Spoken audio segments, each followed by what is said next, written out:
वाटतंय. आम्ही जातो काकाने केला होता. हा आणि एक जे हे होता कोरसकर, हा योगो कोरसकर आणि आमचे काका हे त्यावेळेचे मेन होते. त्यावेळेस त्यांनी एक साधं झोपडी बनवून खूप बोलून भजनी मंडळ स्थापन केले होते.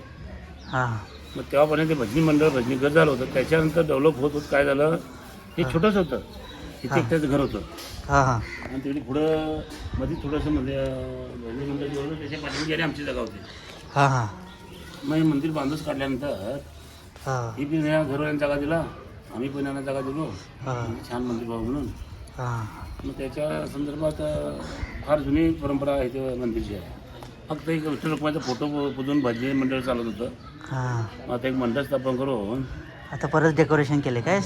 नवीन वास्तू बांधल्या मंडळ आमच्या गावाल्यांनी सगळ्यांनी सहकार्य केले. हा आणि आमच्या गावची एक परंपरा म्हणजे सगळं मंदिरचं काम म्हणजे सगळे एक होतात.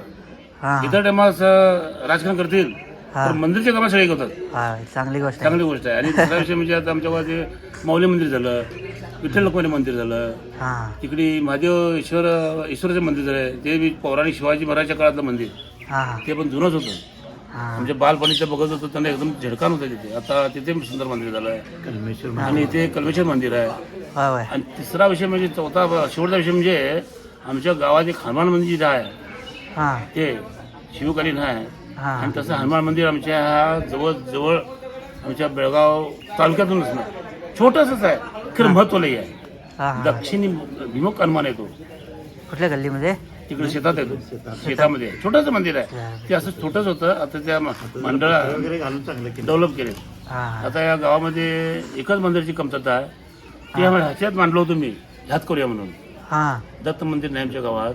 हा आणि ह्याच्यात 2 गाभारी करूया आणि माऊलीची एका साईडला आणि दत्त माऊलीची एका साईडला मूर्ती बसूया.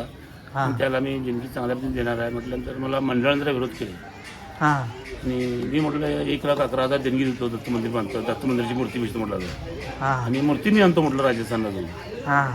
मग म्हटलं आमचं माऊलीचं आहे, माऊलीचं करूया आणि ते तुझं दत्ताचं आहे ते वेगळं करूया म्हटल्यानंतर मग मी आमचं शोकशीन देणगी दिलो. हे माऊलीची मंदिर झाली. दत्ताचं अजून नाही झालं, सुरुवात नाही आहे. ते कधी त्याचा आशीर्वाद मिळते बघूया. होणार हाय, नक्कीच होणार ते. अशी आमच्या गावची परंपरा आहे. सगळे देवदेवता आहेत. महत्वाचं हनुमान मंदिर फार पौराणिक आहे आणि फार जागृत आहे देवस्थान. दक्षिणी प्रमुख हनुमान आहे. आता ह्या भागाचे बरे लोक आले तिथं, अंगडीकडच्या साईडचे जे नवीन लोक वसाहत झाले सगळे लोक आले.